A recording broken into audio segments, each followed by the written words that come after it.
Every day, in every community, culture and health weave together in the fabric of our lives. The food we eat, the water we drink, who collects the water and where, how we treat sickness or even define who is sick, how we mark births, deaths and transitions, who we share intimacy with and how we talk about it. In these and so many other ways, culture and health are inseparably intertwined.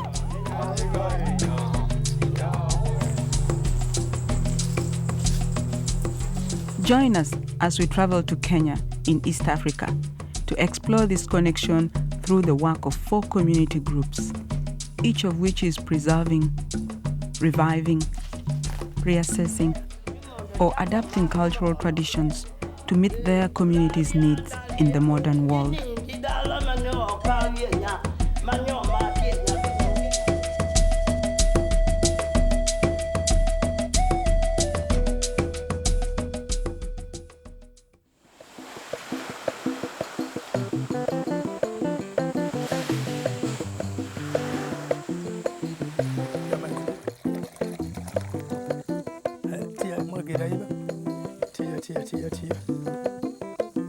Generally, when we talk about health, we're talking about the quality of life of peoples. You immediately realize that culture has a role to play. Culture not as a static phenomenon, but really as a dynamic process of defining who we really are in terms of our belief systems and in terms of how we respond to our immediate environment.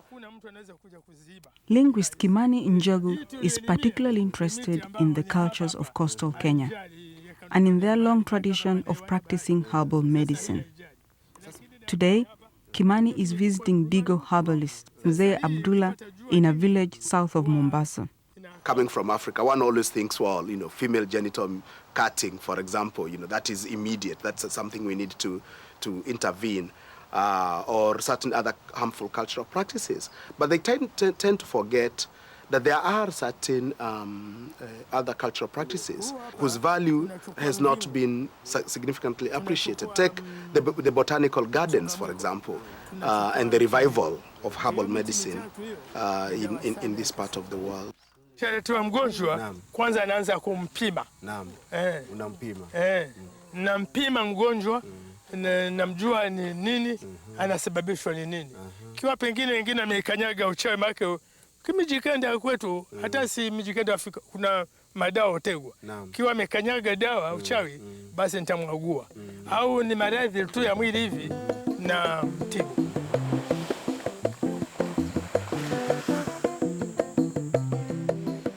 The coast of East Africa was once blanketed by dense forests, rich in plants and animals.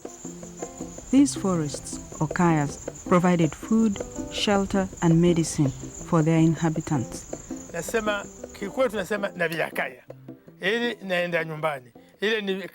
If you say I'm going to the kaya, it means I'm going home. Kaya means village or home. Long ago, our people lived in the kaya, created burial grounds there, and buried charms to protect them. Today our people don't live in the kaya anymore, but because our ancestors are buried there, we still consider it a sacred place.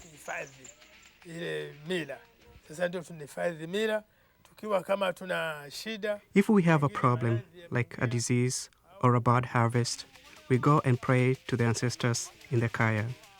If it's a small prayer, we sacrifice a chicken, and if it's a big prayer, we sacrifice a goat.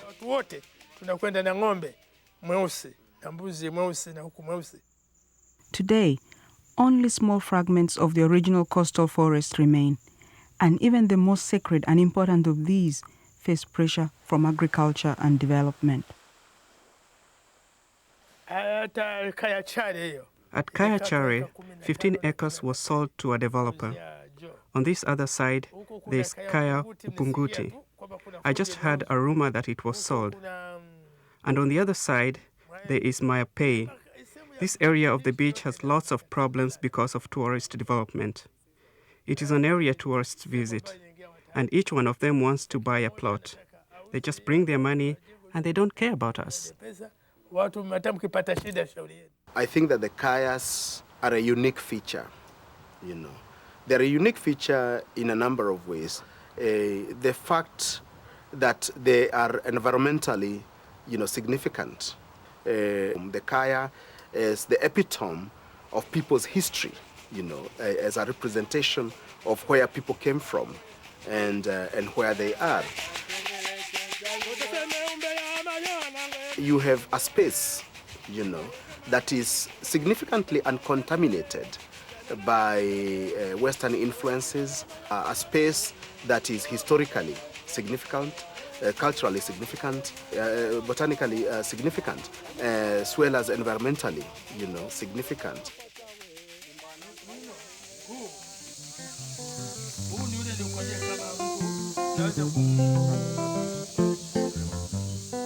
On his property, in a village near the Kaya, Mzee Abdullah maintains a small nursery of medicinal plants and a one-room clinic where he and his students practice herbal medicine. As the Kaya shrink and the modern world encroaches on the traditional coastal way of life, herbalists like Mzee Abdullah are finding fewer apprentices, and their knowledge is in danger of disappearing.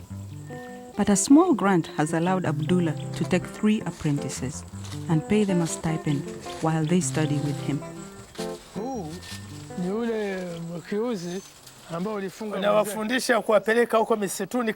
I take the students to the Kaya and teach them the plants and the names of each plant and how to prepare medicine from the plants and how to treat people with them.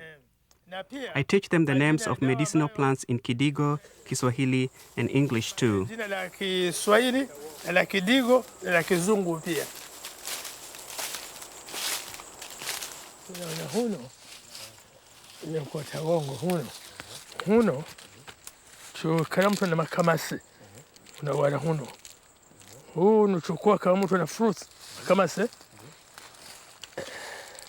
Naona hii ni dawa ya makamasi. Sana hapa watu wanaokuja. The most common illnesses I treat are stomachache, cough, diarrhea with blood, sexually transmitted diseases like gonorrhea and syphilis, and mental illnesses. I have a female student who is learning to be a midwife. And I also have 2 other students who are trained so that even when I'm gone, they can prepare the medications and treat patients. But I keep teaching them and testing them because I have to be sure of their skills before I can let them start practicing on their own. Some people say a young person like me is just wasting my time learning herbal medicine. But they don't understand that it's very important to keep this knowledge alive. It's been passed from one generation to another, and that tradition must continue. Dawa hii hivi sasa umekuwa usitumie tena. Mpaka jioni utatumia kidogo, na kesho asubuhi na jioni. Yote tumia siku 3. Alafu kwa mara moja, asubuhi mara moja, jioni mara moja. Alafu ukimalizika utaniletea ripoti. Nijue namna gani mwili wako. Maana hapo zamani hii mambo ya masukudi ilikuwa kuna. In the old days, we did not have schools. All we had was our cultural traditions, handed down from generation to generation. We cannot forget these traditions. Even though I'm a Muslim and I follow the Quran, I still also follow my cultural traditions. If you don't keep your traditions alive, you will not know where you have come from and where you're going. Ichunge, manake ukiwacha ile mila utakuwa hujui wenda wapi watoka.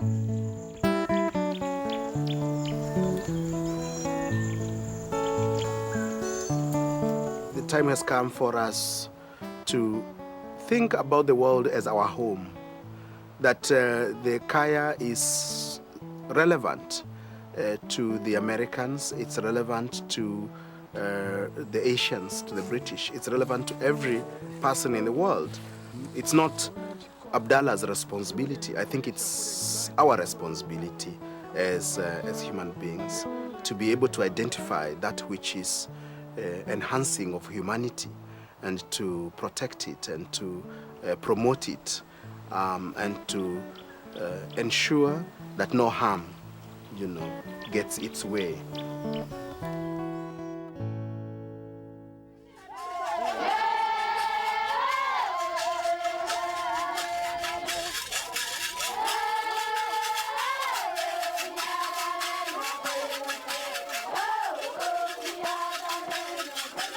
Clear across Kenya, another group is also working to preserve cultural traditions. To visit the Tomwa Women's Group, you cross Kenya's fertile Central Highlands and wind down to the semi-arid floor of the Rift Valley. It is here, in a landscape that seems to be getting hotter and drier with every passing year, that the Pokot people continue to maintain their traditional pastoral way of life. Traditions that include greeting visitors with songs of welcome.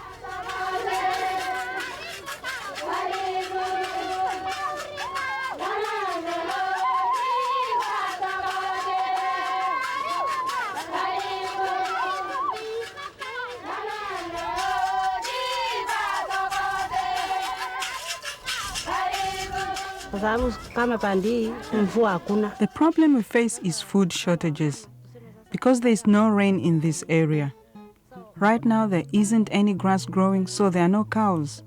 The men have moved the cattle to Uganda, to the hills. So the men go there and the women are left behind with the kids. We have very little to eat. And if a child gets sick, we don't have money to buy anything for them. And many die. We can't afford to eat a balanced diet or healthy foods. And that's how we came up with the idea of starting our Tomwa Women's Group. In the beginning, we were just a few, but then others began to join in, and together we bought seeds like sorghum and millet, and different kinds of vegetables that we can grow in arid fields. Then we rented a plot and planted the seeds. But after a while, it got very dry, and all the plants died.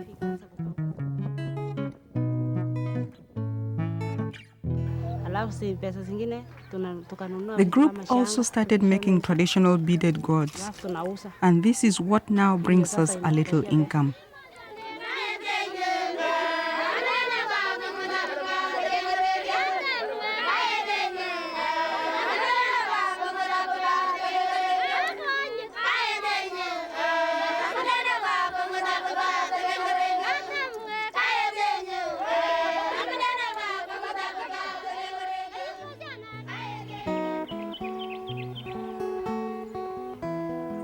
For the next phase of our project, we decided to focus on the local greens and fruits that grow wild in this area throughout the year.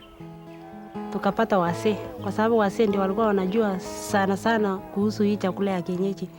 We learned from the elders which wild foods were traditionally collected in this area. They told us how children growing up on a traditional diet didn't used to have the problems that kids do now.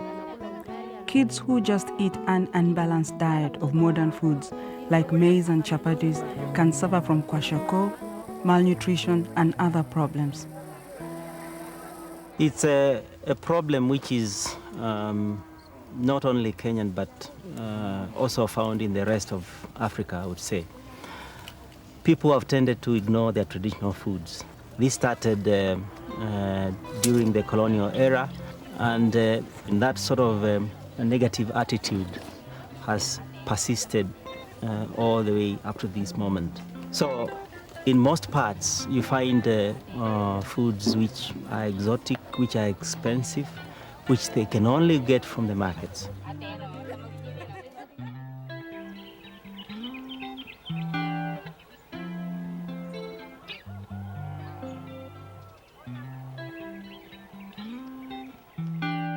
Sasa mtafanya hivi, unaweza kutupeleka pale mnayokota hii. Twende. I like going walking with people, getting to know the local plants, how they use them. When they tell you this fruit is edible, you don't just get that message it's edible, but you see it in their eyes. You see it as they eat the fruit.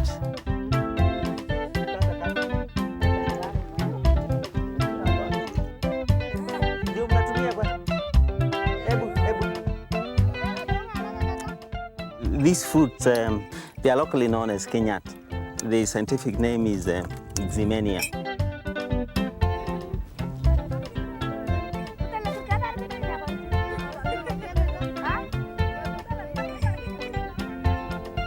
Alafu kuna ile miti ingine pengine sasa kama ilikuwa This one is Balanitis aegyptiaca, the desert date. It's cooked as a vegetable. But now when they harvest these, they can sell in Chepereria market, which is about 6 kilometers from here. Wanapenda sana sasa wana exchange na cabbage kwa sababu huko wanalima cabbage, sasa wana exchange.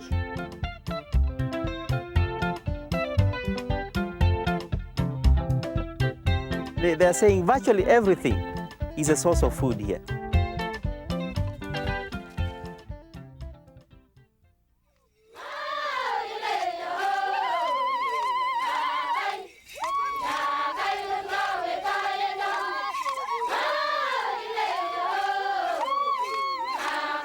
Tulikuwa tunaenda kwa kila kijiji tukiwafunza watu kukula kienyeji ya mboga ya kienyeji na kukula matunda. Our group goes to the villages in this area and we sing songs about how to collect local vegetables and wild fruits and about how healthy it is to eat those wild plants. And we tell them that if they don't have enough money to buy fruits and vegetables in the market, they should collect the ones that grow wild around here. And that's why the kids around here have started looking healthier, because they are eating better.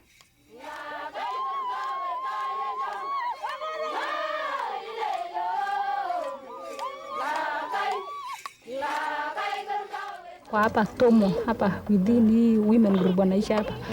Mimi nimeona kabisa wenyewe. These women of the Tomo group know how to live healthy and take care of themselves and their families and eat a balanced diet, which is a little unusual for women in this region. At the health center where I work, we sometimes see cases of marasmus, a protein deficiency that leads to children being underweight. But the people here are healthy. They are well informed about the use and value of traditional vegetables and fruits. And they realize that they don't always need to go to the market to get vegetables to cook. They have plenty growing wild around here.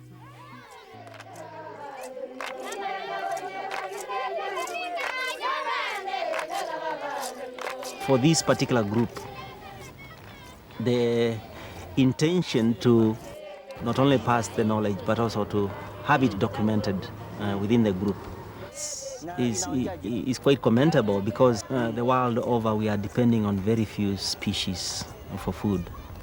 In fact, just about 20 contribute more than 90% of the world food. Matai.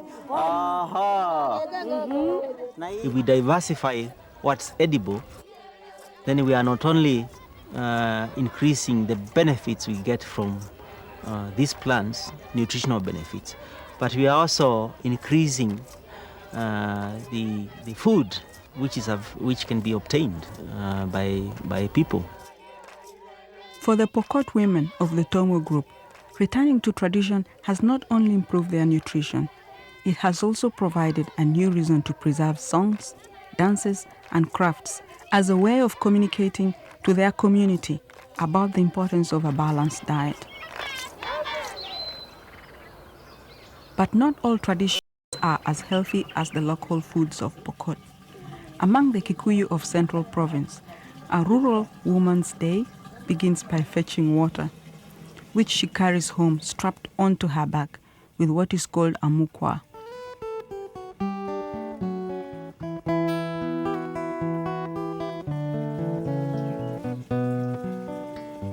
It is a long strap made of either sisal, leather, or synthetic materials, and it is normally used to carry goods like coffee, firewood, fetching water, and all this, or to carry harvest from the shambas. In the Aiko community, mukwa is a culture. A young girl in the Aiko community was given mukwa at the age of 5 years, and at her marriage, she was given mukwa as a token of handwork. People in the Aiko community, due to the topography of the land, their settlements are attracted in the upper areas, and then they cultivate in the lower areas. and there is a connectivity between the two. A home and the river, they are connected with a footpath. An Aiko woman would move out of the house at least 3 to 4 times in a day. And the moment she moves out of the house, she have to move out with the mokwa. Either if it is in the morning, she have to use it to go to fetch water, or rather to go cut napier grass for the cows, or rather to go carry firewood from the forests or from anywhere.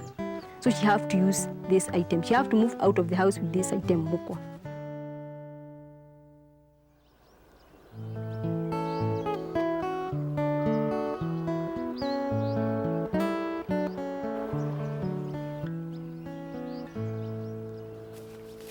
Alarmed by the effects she saw heavy burdens having on the women in her community, Lydia began to conduct formal research into the history and health impacts of the use of the mukwa. From my research, I think I was working on 6 divisions. In each division, I interviewed at least 50 to 70 women, and all of them had a lot to tell me.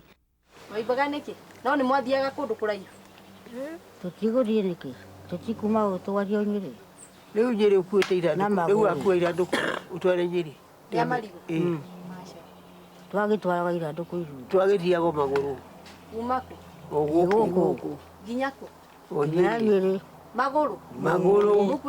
na nĩangiuria magå itå ra ta rä rä tå gå kinya ona haha mwena tå kuä te marigå tå kahurå ka ona haha gatugä tå getanä rä ra tå gatearä na magå na irandå kå rä mogoko na tukaiya gukinya na rĩgu na irio cia kũrĩana ũigĩire igũrũ akorwo mboco nĩ yaga ũgũre akorwo mbembe gũtirĩ ũgũre rĩu wĩra ũcio ũkaiganĩra tũkũrĩo nĩ magũrũ na tũgũka nĩ ũndũ wa kwenda tũgũka nĩ ũndũ wa kwenda na ũrugarĩ wakuga rĩu nĩ wario na kĩng'otore gĩaku rĩu ndũngĩigua tũkũrĩo nĩ magũrũ mũno ũgerera kĩng'oto gĩaku rĩnene wendia irigũ rĩu rĩaku ũgũre cumbĩ waku ona gacumbĩ ga gũikara ta mĩeri 2 kana 3 rĩu hau wakĩona nĩ gũteithĩka rĩ ndũgũciũka na cumbĩ waku ũkaigua ikũmbĩ rũtage wĩra ũgakĩnyihanyiha. I discovered that there are so many women suffering from headaches, and these headaches they are persistent headache. Over 77% are suffering from headache, back pains, neck pains, and leg pains, and all these. You know, they come to you after using Panadols and Rob, and they are not relieving. So you give them probably some Brufen, and you tell them to rest for 2 or 3 days, so that the pain can just go. But they can't afford anyway. What they end up is adapting because they have to work. And miscarriage. When a woman comes to you complaining of bleeding before delivery time, that is what we call miscarriage. They come to you complaining of bleeding and lower abdominal pain, which was preceded by a back pain. So when they come to you, you ask her, when you start investigating, she tells you she had spent the whole day yesterday fetching firewood in the forest. Others tell you they were fetching water because like these dry seasons, there is no water from the tap, and so they have to fetch water from a long distance. So you definitely realize that what caused that was the weight.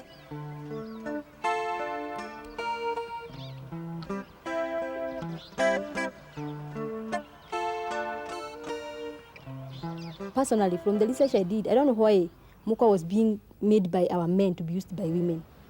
Our men, they could make it to be used by women, but to them they were using the wheelbarrow. And it was kind of, it was so inhuman.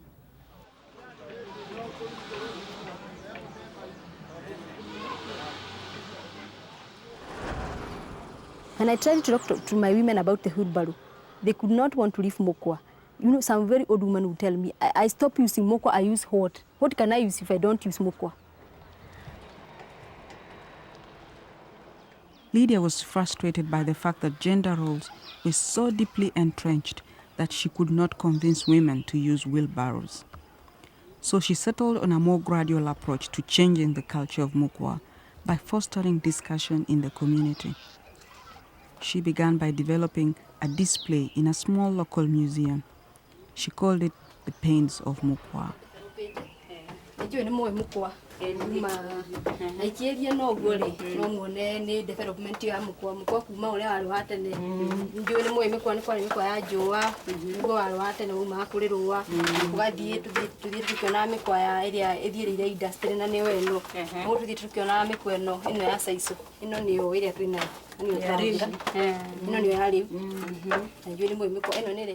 in my display I have the photos and I have the items that made mukwa a necessity. As in, I have the mitugis, I have the shiondos, or the items that Agiko women used to use. So I would want people to come and learn. I would want to have as many women coming in my project learning. I would want to have children, even at a very tender age, and knowing the bad effects that mukwa would have on their health.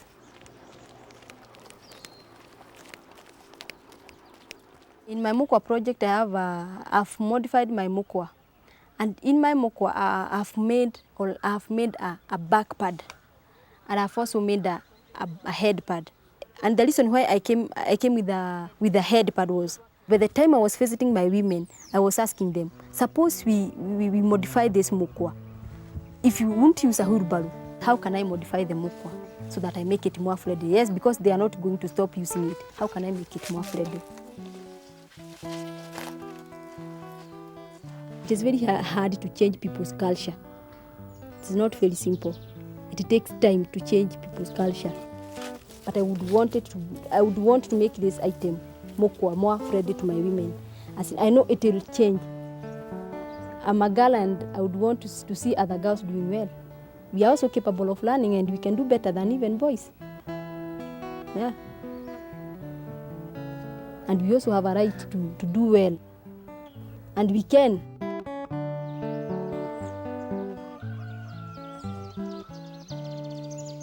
There are certain projects which are not immediately solutions to the health issues that we are grappling with.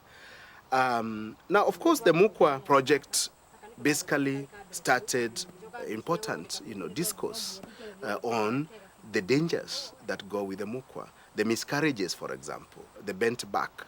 And once that dialogue matures and once that dialogue becomes concretized, then it can be transformed into a revisioning of the culture, so that from the community level, that revisioning could actually start taking place. In most cases where you try to do an intervention from outside without community involvement, without going through culture, the intervention may very well just be temporary, but it becomes more lasting if communities are involved in the process of thinking, not just in the process of really practicing, but actually in the process of thinking through and eventually adopting the new process.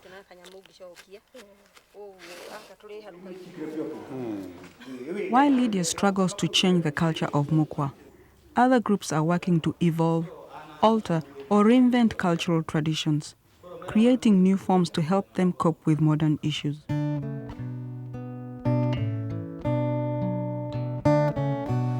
In Western Kenya, on the shores of Lake Victoria, live more than 4 million members of the Luo tribe.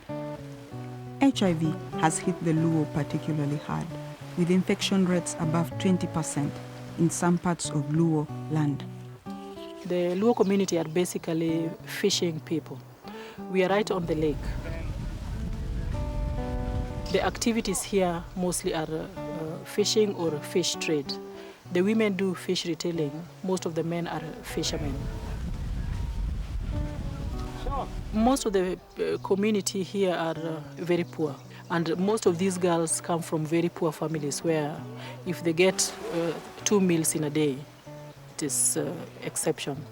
They don't have basic things that a normal girl in town would take for granted, like having sanitary pads, having things like soap.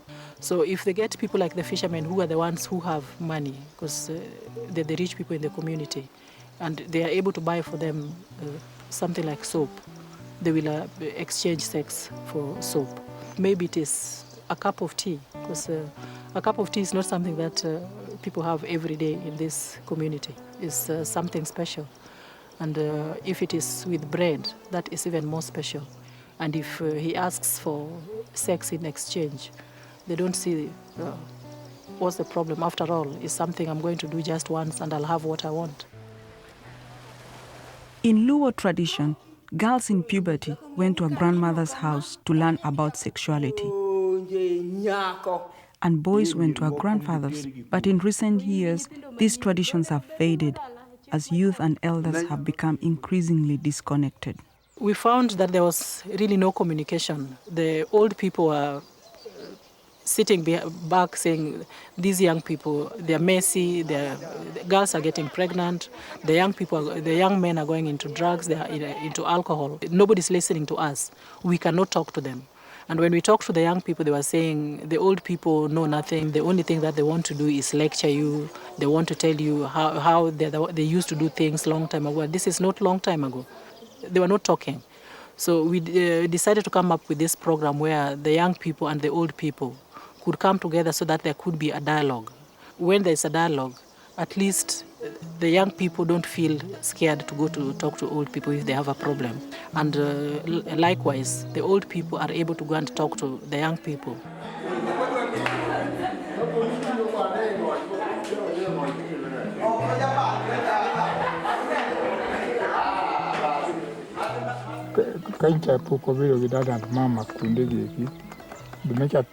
Before Mama Nadada revived this tradition of elders teaching the youth about sexuality and relationships, the young people were going around without knowing who to ask about these things. Now they've taken our traditional ways and have revived them in a new way. A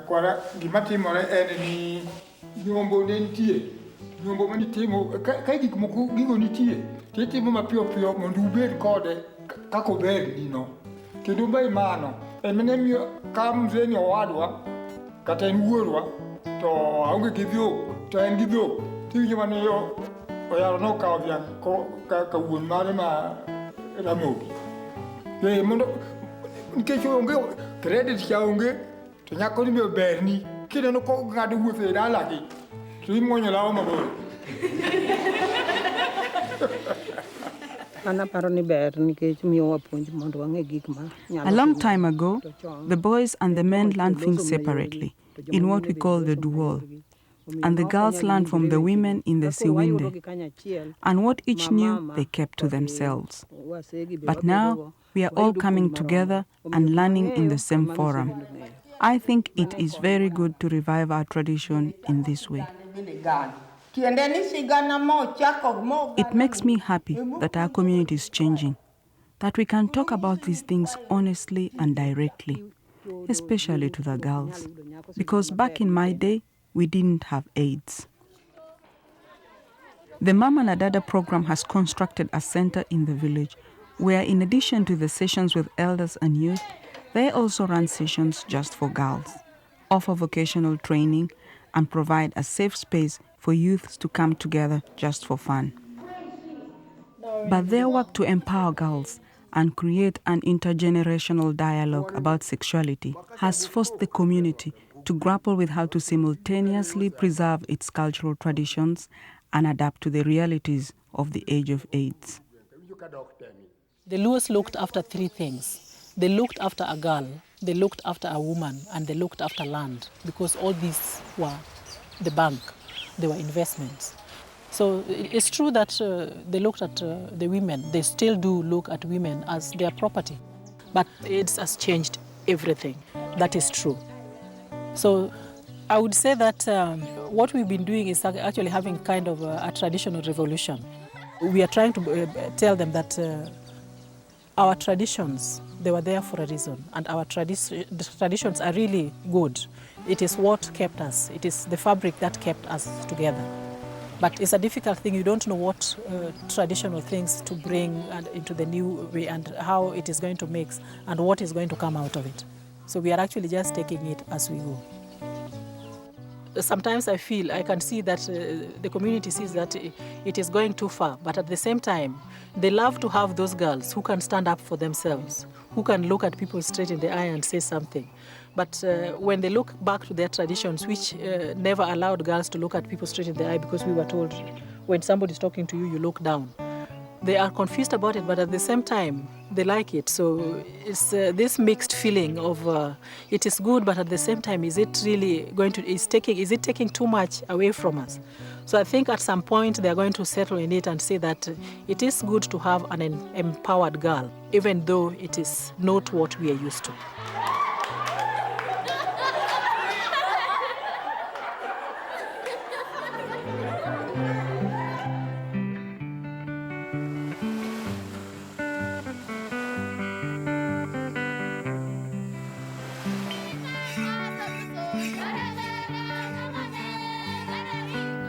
Traditional communities across Kenya, across Africa, and throughout the world are facing new challenges and new opportunities as we move into the era of interconnectivity.